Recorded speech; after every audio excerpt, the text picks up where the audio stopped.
Fitnah kejam, loyalis Anies serang Ahok.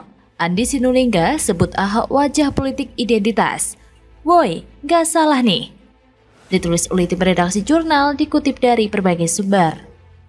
Bukan milih saya juga bilang sama orang gereja saya, kalau kalian milih saya karena Kristen, bodoh kalian. Kenapa? Kalau saya korup, kalau saya tidak betul, akan mempermalukan nama gereja dan nama Kristen. Jadi kalau saya tidak betul, jangan pilih saya.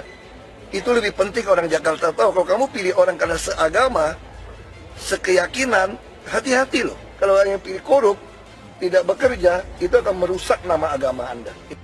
Seperti yang saya sampaikan tadi, Anies misalnya. Anies ini kan cuma dicomot. Ya, dicomot oleh 212, kemudian diposisikan seolah-olah dia bagian dari 212. Anies bukan orang yang seperti itu. Dia seorang nasionalis sebenarnya. Tapi karena kebutuhan kemarin, ya, kebutuhan dia juga perlu menang, yang dia ambil itu. Dia ambil politik identitas yang mendukung dia sebegitu kuat di Pilkada DKI itu terpaksa harus diambil. Saya sih bilang kalau Pilgub DKI di tahun 2017 itu adalah pemilu kita yang paling barbar, paling menjijikkan. Pilgub DKI tahun 2017 itulah awal mula terjadinya perpecahan di negeri ini karena politik identitas. Karena Anies juga tidak mungkin simsalabim, itu bisa menyulap semua janji politiknya menjadi maksimal. Saya sebenarnya ingin menarasikan satu hal. Anies itu kan sama pendukungnya membantah kemenangannya itu menggunakan isu agama, menggunakan isu ayat dan mayat. Mereka membantah. Mereka misalnya menjual jargon tentang DP rumah 0%, tolak penggusuran, kemudian tolak melanjutkan reklamasi, sesuatu hal yang dilakukan oleh Ahok yang mereka benci. Makanya Anies juga melakukan hal yang sama.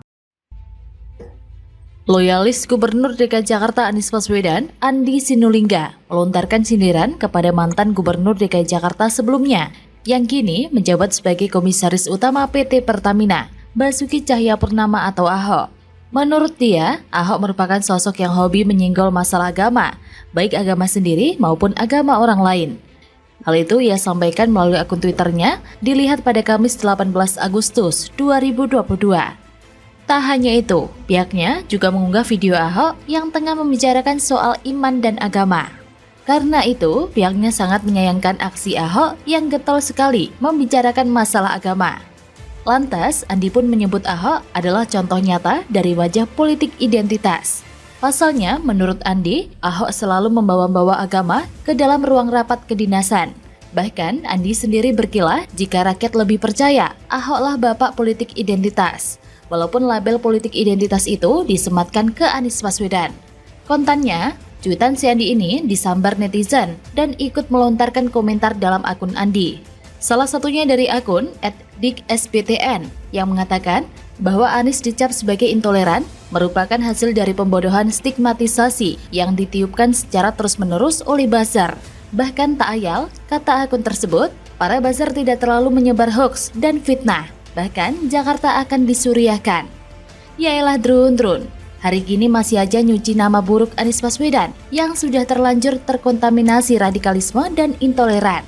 Apa nggak salah bidik tuh kalau Ahok bapak politik identitas? Bukankah selama ini bukti-bukti tentang semboyan keberpihakan pada kaum intoleran sudah tersemat di jidat sang nggak benar? Atau lupa nih kalau Pilkada 2017 lalu adalah pesta jualan agama, bukan pesta demokrasi? Niat banget sih memframing Ahok hanya dengan potongan sebuah video, biar Ahok dibenci gitu. Padahal kenyataannya, kepercayaan dan kepuasan rakyat, terkhususnya warga DKI Jakarta, dinilai bukan berdasarkan cakap bicaranya pemimpin saja, melainkan hasil kerja dan prestasinya. Lah Anies yang sengaja memperbudak APBD demi program pencitraan buat Pilpres 2024, masih saja dibilang pemimpin suci tanpa cacat. Situ waras nggak?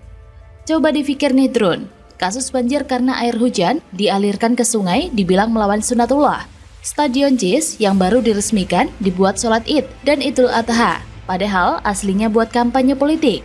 Terus lihat saja OKOC, rumah DP 0 rupiah, tolak penggusuran dan tolak reklamasi, tapi ujung-ujungnya digeser dan direklamasi juga.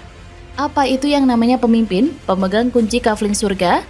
Ngebanyol doang, kerjanya kagak. Demi ambisi meraih kekuasaan, Anies melakukan apapun, termasuk memberikan janji yang sulit ditepati.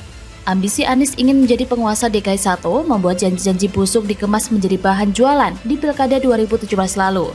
Sedangkan Ahok yang kalian sudutkan adalah korban kebiadaban politik identitas pada tahun 2017 silam.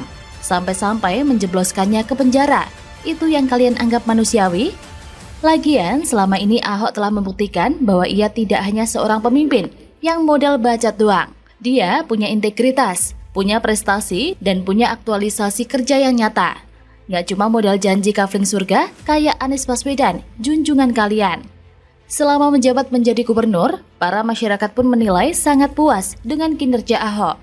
Mulai dari program yang brilian memberantas pungli korupsi tanpa pandang bulu, dan menyediakan rumah hunian yang rapi dan bersih. Akan tetapi, banyak halangan dan rintangan menghalangi niat baik Ahok untuk mengubah kota Jakarta menjadi lebih baik dan rapi. Mulai dari persekutuan anggota DPRD yang korupsi, tuduhan korupsi kepada Ahok yang tidak terbukti, serta sentimen sara politik agama. Padahal, seyogyanya seorang pemimpin dilihat melalui kerja nyata, memajukan daerah, dan memberikan pelayanan terbaik bagi warganya, dan tidak korupsi. Tidak serta-merta lebih menunjukkan keegoisan semata dalam memilih pemimpin berdasarkan ras atau agama tertentu, dan mengesampingkan program gagasan yang brilian dari seorang gubernur yang bekerja nyata, yaitu Basuki Cahayapurnama atau Ahok. Nah loh, ditemukan surat kuasa Anies salahi aturan untuk bawahannya. KPK dicurigai sengaja jalan di tempat soal kasus korupsi Formula E untuk lindungi Anies sampai nanti lengser. Ditulis oleh tim redaksi jurnal, dikutip dari berbagai sumber. Direktur Eksekutif Studi Demokrasi Rakyat atau SDR, Hari Purwanto, menyebutkan bahwa banyak faktor yang membuat kasus Formula E sepertinya jalan di tempat. Terkait transparansi pertanggungjawaban soal pelaksana Formula E Jakarta saja dari pihak-pihak Pemda DKI, seperti peribahasa, hidup segan mati tak mau, tegas Hari Purwanto, Rabu 3 Agustus 2022. Kata dia, hal tersebut bisa juga sampai saat ini belum terbitnya audit BPK untuk lebih komprehensif pasca penyelenggaraan Formula E Jakarta. Dan Komisaris Pemberantasan Korupsi atau KPK sendiri, lanjut dia, sampai saat ini belum ada informasi atau meminta audit investigasi ke BPK terkait pasca penyelenggaraan Formula E Jakarta. Kami berspekulasi kasus ini akan dituntaskan saat Anies Baswedan saat selesai menjadi Gubernur DKI Jakarta. Jangan lupa, kasus korupsi memiliki kadaluarsa 12 tahun dan khusus pasal 2 bisa 18 tahun. Jadi meskipun Anies Baswedan sudah lengser, bukan berarti serta-merta lolos dari jeratan KPK RI, ujarnya. Kita juga tidak mau kasus ini dikerjakan terburu-buru, tetapi tidak bisa mengungkapkan peristiwa hukum secara utuh. Intinya KPK RI harus seperti slogan iklan deterjen, membersihkan paling bersih, pungkasnya. Sementara itu, pengamat kebijakan publik Sugianto mendesak KPK untuk meminta keterangan Gubernur DKI Jakarta Anies Baswedan terkait gelaran Formula E. Sejauh ini, KPK telah meminta keterangan dan klarifikasi dari sejumlah pihak, diantaranya PT Jakpro, Kepala Dinas Pemuda dan Olahraga atau Kadispora DKI Jakarta, Ahmad Firdaus. Selain itu, KPK juga telah memanggil mantan Wakil Menteri Luar Negeri Dino Patijalal, Ketua DPRD DKI Jakarta Prasetyo Edi Marsudi, dan mantan Sesmenpora Gatot S. Dewabroto. Masa tugas Gubernur DKI Jakarta akan berakhir pada tanggal 16 Oktober tahun 2022.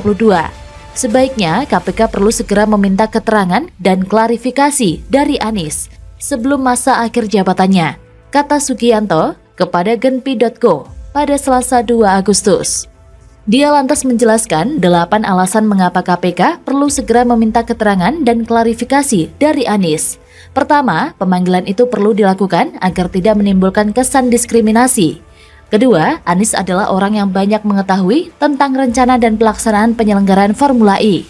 Yang ketiga, Gubernur Anies melalui Dispora DKI Jakarta merupakan pihak yang mengusulkan anggaran sebesar 560 miliar untuk pembiayaan komitmen fee dalam APBD DKI Jakarta tahun anggaran 2019 dan 2020.